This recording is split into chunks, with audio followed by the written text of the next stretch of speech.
Graça e paz, irmãos. Que bom estarmos aqui. E esse culto tem caminhado, não sei se você percebeu até agora, para uma ideia de consolo de Deus, intervenção de Deus. Ele é Pai, Ele é pastor, Ele é ajudador.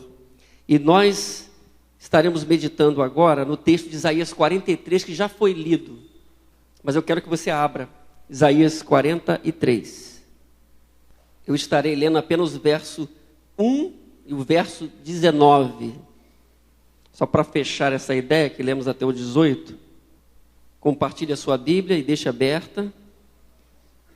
Isaías 43, de 1 a 19, será a base do sermão. Leremos agora 1 e 19. Amém? Mas agora diz o Senhor que te criou, ó Jacó, e que te formou, ó Israel: não temas, porque eu te salvei, chamei-te pelo nome, tu és meu. 19 diz: eu faço uma coisa nova que já está para acontecer.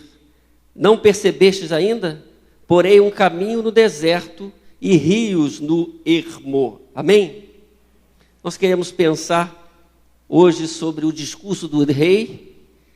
Que rei é esse? Nós sabemos qual. Mas a partir dessa ideia do discurso do rei, o filme que fala sobre o reinado de Jorge VI, um homem que assume no momento especial o seu reinado e que tem problemas. E dentre os problemas que ele estava enfrentando era da sua fala. Ele teve que contratar alguém, o filme narra isso, tipo um fonoaudiólogo da época, para ajudá-lo a realizar um discurso. E o filme vai retratando essa dificuldade dele, essa luta, para que ele, com essa ajuda, pudesse realizar o discurso. E é um filme interessante, eu preguei essa ideia, porque nessa noite Deus está falando, e Ele está querendo tocar em seu coração, e é o discurso do rei. Mas quando analisamos esse filme, irmãos, que ele tinha uma gagueira, ele tinha dificuldades para falar, ele teve dificuldade com o seu próprio tratamento para aprender a falar adequadamente e para realizar o seu discurso. Ele manteve, mesmo nessa crise, ele se demonstrou firme, ele foi até o final nesse tratamento, mas ele precisou de ajuda. E ele demonstrou debilidades, mesmo como o rei que estava assumindo aquela função, mesmo cercado daquele símbolo da realeza, era alguém que precisava de ajuda e que precisava de apoio. Quando a gente pensa nos discursos dos reis, e quantas vezes ouvimos várias pessoas, os poderosos da terra, aqueles que já conhecemos ao longo da história, os de hoje, nossos contemporâneos, pelo menos algumas coisas, existem algumas características que marcam todos eles. A primeira característica é que são discursos realizados por pessoas. Por detrás do símbolo da realeza, ou depois da coroa, depois de todo aquele aparato, há uma pessoa. Eles são reis, governantes, mas são pessoas. Eles não têm poderes especiais. No que tange a sua formação, são seres humanos. Esses discursos também são realizados por pessoas, por serem humanas, pessoas limitadas pelo tempo. Eles estão exercendo uma função por um período, ou morrerão, ou deixarão esse poder para que outras pessoas possam seguir o reinado, ou aquele poder, ou aquela função. São discursos também afetados quantas vezes pela decadência humana, porque as pessoas estão ali, mas são frágeis, são fracas. São discursos também, muitos momentos, para salvaguardar interesses nacionais e internacionais. Discursos são feitos com interesse. Por isso, quando ouvimos um poderoso discursar, de fato nós não sabemos, só Deus sabe, o que está em seu coração. As motivações que estão levando aquela pessoa a trazer aquele discurso. E, finalmente, dentro das características que eu listei aqui, são discursos para encobrir tantas vezes falhas ou desmandos, Alguém tem que dizer alguma coisa. É você que tem que falar. Para acalmar o povo, para acalmar a política, para acalmar esse momento econômico que vivemos. Meus irmãos, a gente pode dizer então que existem aspectos positivos e negativos no discurso dos homens, dos que se chamam reis. Eu gostaria de falar nessa noite sobre o discurso do rei, mas um rei diferenciado, um rei distinto, um rei que é rei de fato, e um rei que possui um discurso que todos nós precisamos ouvir. Eu estou falando do Todo-Poderoso, de Deus. Quando lemos o livro de Isaías, é bom sempre lembrarmos que é o livro messiânico, o maior livro que aponta para Jesus do Antigo Testamento. E ele tem 3 divisões básicas. Nós precisamos compreender isso para tratarmos do texto. A primeira, do capítulo 1 a 39. Deus usa o profeta, e não só Isaías foi usado, mas outros profetas, para alertar o povo no momento de decadência espiritual. Se você ler capítulo 1 a 39, Deus está falando. Do 40 a 55, palavras de consolo com o povo já no cativeiro babilônico. Por isso o texto de 43 está dentro desse contexto, onde o povo está na prova, na provação. E de 55 a 66, é uma palavra ao povo que já está de volta do cativeiro, retornou, mas ainda está mantendo vícios, problemas antigos, que Deus está falando com ele também. Por isso, é importante analisarmos o livro de Isaías e percebermos esses detalhes quando estamos tratando do verso 43. Portanto, do capítulo 43, melhor dizendo, é um momento de luta, de provação. Um momento onde o povo de Deus está fora da sua terra, foi levado para o cativeiro. Deus deseja falar conosco, talvez ele tenha falado com você já, mas ele quer falar agora. Ele está falando e nós precisamos ouvir. Quantas pessoas querem ouvir o discurso desse rei? Então vamos lá, irmãos. O discurso desse rei, que é diferente dos outros terrenos, é um discurso de quem é o verdadeiro soberano. O versículo 1 que nós lemos, a primeira parte A, diz: mas agora sim diz o Senhor que te criou, ó Jacó, aquele que o formou. Quem criou, quem formou. O povo de Deus foi um povo separado, foi um povo exclusivo, foi um povo da aliança, foi um povo da promessa, foi um povo da lei, foi um povo que Deus tratou. Ao longo do Antigo Testamento nós vemos isso. É um povo que é amparado por Deus em tantos momentos. Mas sobretudo, irmãos, o versículo 1 nos diz que ele é soberano. Sempre quando olhamos um rei, temos a ideia de soberano. Ele é o soberano daquela nação. Mas o texto nos ensinando aqui que ele é o verdadeiro soberano. Nós usamos uma linguagem humana para soberano, mas talvez usamos para Deus em um nível muito alto. Talvez não tenhamos uma palavra para dizer o que ele é. E a gente diz, ele é Deus, ele é soberano, ele governa. Ele tem todo o poder. Agora assim diz o Senhor que te criou, ó Jacó, e aquele que te formou, ó Israel. Uma palavra profética ao povo de Deus. Deus está demonstrando o seu poder, o poder da sua criação, e destacando um povo que nasce debaixo do seu propósito e que nasce debaixo da sua instrução e que nasce para cumprir a sua vontade, que é separado para Deus. E ele diz então, no momento de luta: eu sou aquele que te criou e que te formou, ó Israel. Eu não sei o que você está vivendo hoje, querido. Saiba logo que Deus é soberano. E ele não perdeu a sua soberania, ele continua soberano. Amém? Versículo 10 nos diz assim: vós sois as minhas testemunhas, declara o Senhor, e o meu servo a quem escolhi, para que vocês saibam, creiam em mim e entendam que eu sou Deus. E ele diz: antes de mim nenhum Deus se formou, nem haverá algum depois de mim. Olha só, nós estamos ao longo da história vendo tantos deuses que são levantados, pessoas que se dobram, mas o texto nos ensina aqui que antes de mim nenhum Deus se formou, nem haverá algum depois de mim. Então nós temos aqui na palavra profética, meus irmãos, a a ênfase do monoteísmo judaico, a crença que eles tinham um Deus único, um Deus invisível, um único Deus. Então nós podemos realizar aqui uma diferenciação. Monoteísmo é a ideia do reconhecimento a um único Deus. O único Deus. E se distingue da monolatria. É um culto a um Deus só. Alguém pode cultuar um só Deus, mas reconhecer outros deuses. Não é essa a visão judaica. Não é essa a visão. E nem do enoteísmo, que é a perspectiva de que existem vários deuses e um Deus maior. Um Deus maior. Então, vários deuses, mas um Deus maior. Por vezes a gente vê no meio evangélico, pelo menos essa percepção falsa, de que Deus é o Todo-Poderoso, mas existem outros. Não, há um Deus único, poderoso, só Ele, não tem mais ninguém. Só tem Deus, Ele é o poderoso. E o politeísmo com a ideia de vários deuses.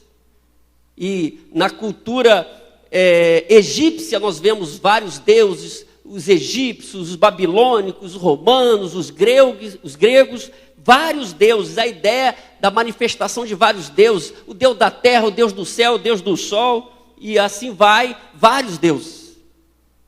Quando o povo de Deus estava no Egito, por exemplo, teve que conviver com esse politeísmo ali.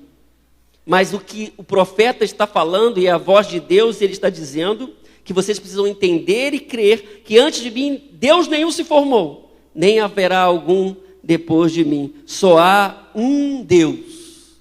Então o discurso desse rei é um discurso de um Deus soberano, só tem Ele. Só tem Ele é poderoso. Por isso a gente aprende algumas coisas aqui. Aqueles que desejam ser abençoados nessa vida precisam crer que Ele é Deus soberano. Só existe Deus, um Deus. Paulo vai dizer, olha, algumas pessoas dizem que há Deus aqui, há Deus ali. Já no Novo Testamento ele diz, só há um Deus.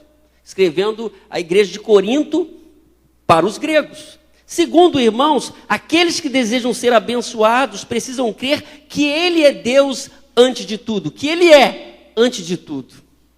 Ele é antes de tudo. É o que nós estamos aprendendo no texto, verso 10.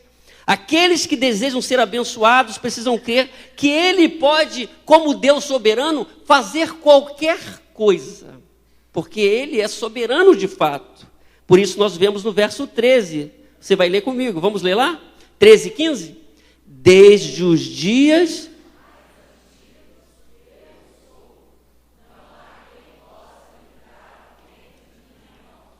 Agindo eu...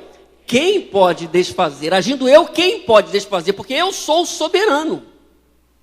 Eu não sou um Deus com outros deuses. Eu sou o único Deus. Ainda que as pessoas se dobrem e chamem um pedaço de pau Deus, uma estátua Deus, a pedra Deus, a lua Deus, mas só há um Deus. Ele diz no verso 15, eu sou o Senhor, o santo de vocês, o Criador de Israel. E detalhe, o seu rei, o seu rei. Portanto, o rei está falando aqui, ele é soberano de fato. Então o discurso desse rei é de um rei soberano, que governa sobre tudo e todos, que é o único Deus.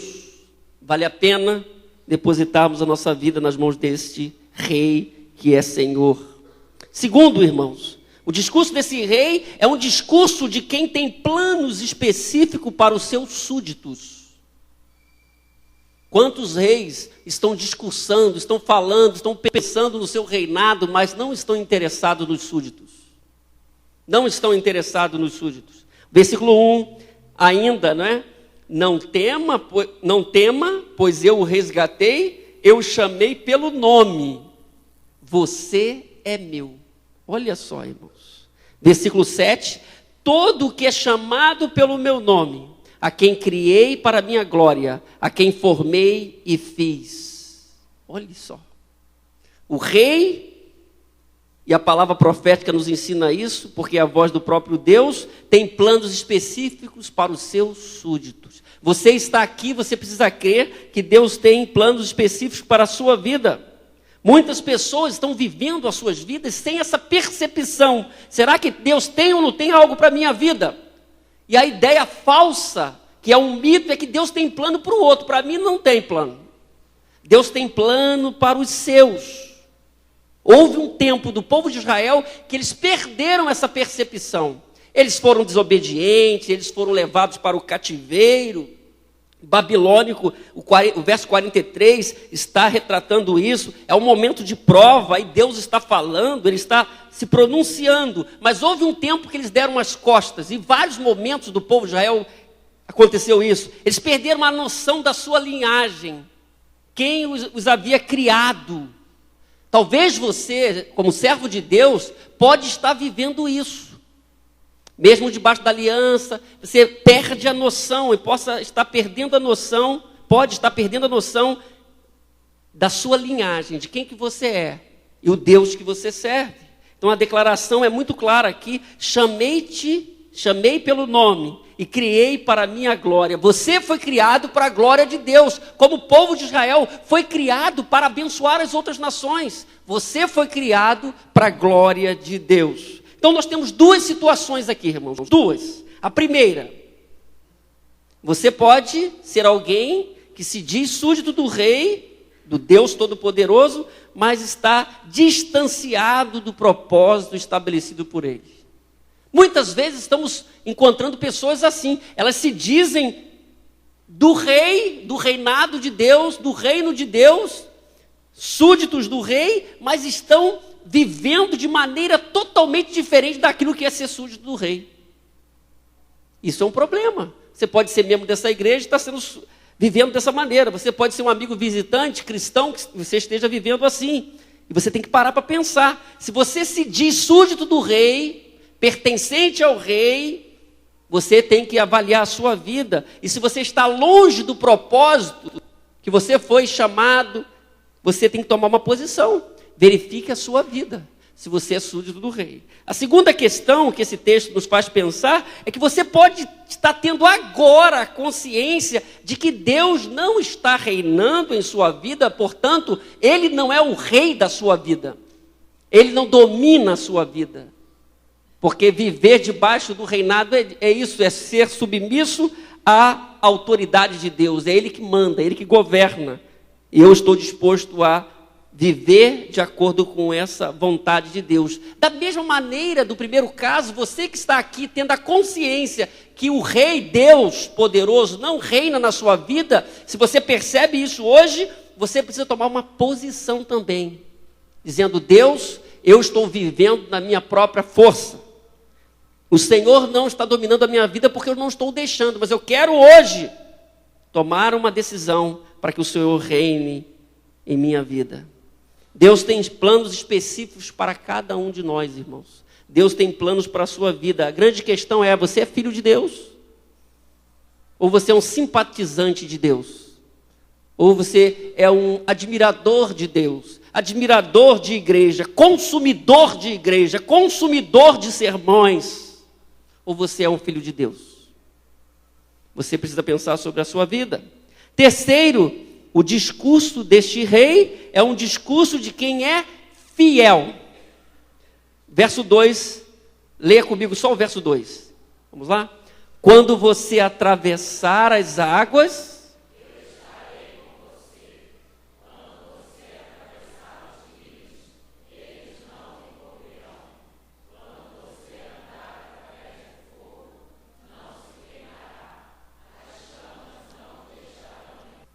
olhe só que existem metáforas de lutas aqui. Águas, rios, fogo, brasas, coisa difícil de enfrentar. E que Deus está falando: quando você atravessar nas águas, eu estarei com você. Quando você atravessar os rios, eles não o encobrirão. Quando você andar através do fogo, não se queimará. As chamas não o deixarão em brasas. O verso 3 ainda vai nos dizer assim: pois eu sou o Senhor, o seu Deus, o Santo de Israel, o seu Salvador. Dou o Egito como resgate para livrá-lo, e a Etiópia e Sebá em troca de você. O povo que estava no cativeiro babilônico estava ouvindo uma palavra de Deus. de fidelidade de Deus. É como que Deus estivesse usando esses termos todos, essas metáforas todas, que nos liga ao sofrimento, à provação, para dizer, olha, eu continuo Deus soberano, eu sou o Santo de Israel, e eu estarei agindo para libertar vocês. É isso que Deus está falando aqui, é um discurso de um rei fiel. Então, o caráter deste rei, Deus, é fidelidade. Ele é um Deus bom. Ele é um Deus fiel. Ele é um Deus fiel. Mas, pastor, Deus é Deus fiel e o povo está no cativeiro. Deus é um Deus fiel. E eu hoje vim aqui neste culto, estou numa provação tremenda, numa luta tremenda. Meus irmãos, há uma ideia errada quando as pessoas pensam na fidelidade de Deus. Existe uma ideia equivocada de algumas pessoas que pensam, eu estou vivendo uma luta, uma provação, e isso me diz que Deus se ausentou da minha vida, Ele me abandonou. Isso não é verdade. De ponta a ponta nós vemos isso em Jó.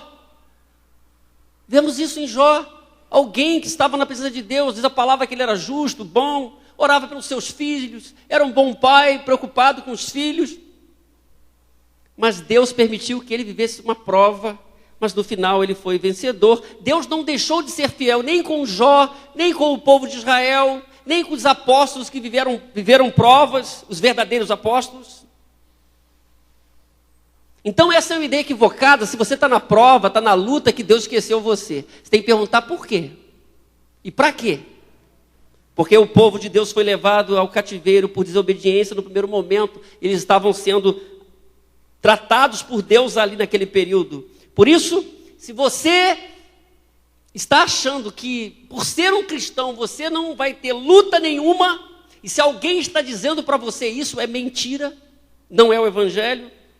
E se você quer viver sem luta alguma, você peça a Deus, Deus me leva agora, porque só aquelas pessoas que estão no cemitério que não têm mais lutas, nem angústias, nem provações, nada. No mundo tereis aflições, tribulações, tem de bom ânimo. A grande questão é quem está comigo na provação. Eu quero que você pergunte, só vou fazer essa pergunta para você, didática aí. Quem está com você na provação? Pergunta para o seu colega aí. Quem está com você? A questão é se vai ou não acontecer. A questão é quem está com você. Quem está comigo na luta? Eu tenho consciência que Deus está comigo? Essa é a questão. Deus se pronuncia aqui. E mais uma vez nós temos que aprender duas questões. A primeira é que como Deus fiel, Ele tem uma palavra de confiança para a sua vida. Ele tem uma palavra de confiança. Ele diz no verso 5, não tenha medo, pois eu estou com você. Não tenha medo, que palavra doce, direta, simples. Eu estou com você, do Oriente trarei seus filhos e do Ocidente ajuntarei você. Deus tem uma palavra de confiança para a sua vida hoje, porque Ele é um Deus fiel. Então não pense que pela provação, seja um mês, 2 meses, uma semana, um dia, Deus deixou de ser fiel com você, porque isso não é demonstração que Deus deixou de ser fiel. Porque aqui, mais uma vez, no momento de prova do povo, e por permissão de Deus, o povo foi para aquele lugar, Deus diz, não tenha medo. Já tinha dito, quando passar pelas águas, eu estou com você. Quando vier a chama, eu estou com você. Por isso eu tenho que saber, e você precisa saber quem está com você quando você passa a luta. Se você está sozinho, qual é a percepção que você tem? Segundo, meus irmãos, como Deus fiel que Ele é, Ele tem promessas para a sua vida e para a minha vida. Promessas. Não tenha medo, não tenha medo. Eu vou agir, do Oriente trarei seus filhos, e do Ocidente ajuntarei você. Palavra de Deus, promessas de Deus. Na provação, Deus tem promessas para nós. No tempo bom, Deus também tem. Porque Deus permanece fiel. Deus não muda, a gente que muda. As circunstâncias à nossa volta que elas mudam. Mas Deus não muda, Ele continua o mesmo. Ele continua o mesmo. Ele é Deus soberano e fiel. Amém? Então creia nisso. Quarto, o discurso deste rei, que é Deus, é um discurso de quem ama deliberadamente. Ama. Verso 4, visto que você é precioso e honrado à minha vista, Porque eu amo. Darei homens em seu lugar e nações em troca da sua vida. Se você nunca ouviu uma declaração de amor, de eu te amo, você ouviu hoje. Sabia que Deus disse isso para o povo no primeiro momento? Eu te amo. Então, isso reforça a nossa ideia de que Deus, mesmo na provação que permite quantas vezes, Ele não nos deixou de amar, nem demonstrar a sua fidelidade. Ele diz, você é precioso e honrado à minha vista. Pega essa palavra para você na sua individualidade aí, porque aqui está bem direto nessa versão da NVI. Você é precioso, você é preciosa, você é honrado, você é honrada à minha vista. Eu amo você. É uma declaração de amor de Deus. É interessante, uma declaração de amor. Então, o profeta está destacando duas coisas aqui. Você é precioso aos meus olhos e você é amado. Então, se você está sentindo um patinho feio hoje aqui, saiba que Deus ama você. Que você é precioso. E tente identificar se você está sujeitando a sua vida a este rei que ama. A este rei que ama, a este rei que olha para você com carinho. Deus te ama. Então, mesmo no momento de crise, creia que Ele está amando. Então, mesmo na batalha, creia que Deus te ama. Mesmo na provação, creia que Deus está amando. Naquele momento do povo de Israel, muitos anos haviam passado e Deus estava dizendo, olha, eu quero lembrar para vocês que eu amo você. Que eu amo você. Que eu amo este povo. Quantas vezes, meus irmãos, nós precisamos lembrar que Deus nos ama, que seu amor está de pé. Que seu amor foi tão grande que Ele enviou o mais precioso que Ele tinha, que era Jesus, para nos resgatar da escuridão, das trevas. Ele nos ama. Cristo nos ama. E Ele veio aqui. O Verbo se fez carne, que era Deus, se fez carne e habitou entre nós. E vimos a sua glória, como a glória do unigênito do Pai. Ele nos ama. Amém? 5.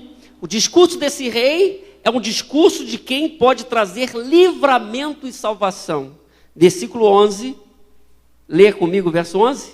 Eu mesmo sou o Senhor e além de mim não há salvador algum.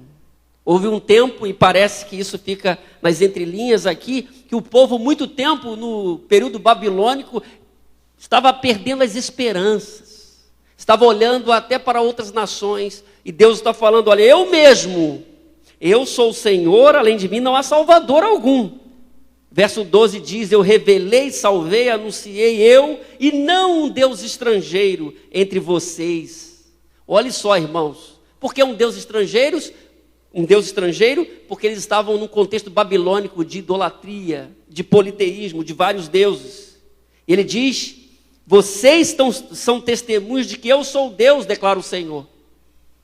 Porque na cultura hebraica, toda a história da libertação do Egito era contada. Então, entre o povo, isso já tinha acontecido nesse período histórico, o povo sabia que era Deus, que no passado os pais contaram, ó, Deus nos livrou com mão forte e poderosa, passamos a seco no Mar Vermelho. Essa história era contada. Ele diz, vocês são testemunhas do quem eu sou. Muitas vezes as pessoas vão vivendo a sua fé, a sua vida cristã, e elas, por algumas lutas e problemas, vão perdendo a visão correta de que Deus continua o mesmo. E muitas vezes, como vão perdendo a visão do reino, elas começam a olhar para outra direção. E o povo de Deus estava correndo esse risco, e alguns estavam fazendo isso, perdendo a noção de quem era Deus. Se você está perdendo a fé, querido, volte a olhar para Deus. Não há ninguém que pode ajudar você, só Deus, e Deus estava falando isso aqui. Não há um Deus estrangeiro entre vocês. Vocês mesmos são testemunhas de que eu sou Deus, declara o Senhor. O verso 14 diz, assim diz o Senhor, o seu Redentor, o Santo de Israel, por amor de vocês mandarei inimigos contra a Babilônica, e farei todos os babilônicos descerem como fugitivos nos navios de que se orgulhavam. Então Deus estava anunciando um livramento e salvação. Deus estava assumindo um compromisso de livrar o seu povo daquele estado. E no tempo certo, Ele faria isso como fez. E o povo retorna à sua terra, retorna para Jerusalém. Temos aqui, irmãos, um discurso de um rei que é Deus, que anuncia livramento e salvação. Eu não sei o que você está fazendo, quem você está ouvindo, mas esse discurso é interessante. Ao falar aqui, Deus está dizendo que Ele realiza coisas surpreendentes, porque é o Deus da salvação, do livramento. Verso 16 e 17. Assim diz o Senhor, aquele que fez um caminho pelo mar. Como é que pode ser isso? Uma vereda pelas águas violentas, que fez saírem juntos os carros e os cavalos, o exército e seus reforços. Eles jazem ali para nunca mais se levantarem, exterminados, apagados como um navio. Aquele que faz um caminho, era o que eles conheciam do ensino que era passado, do que ele tinha feito no passado.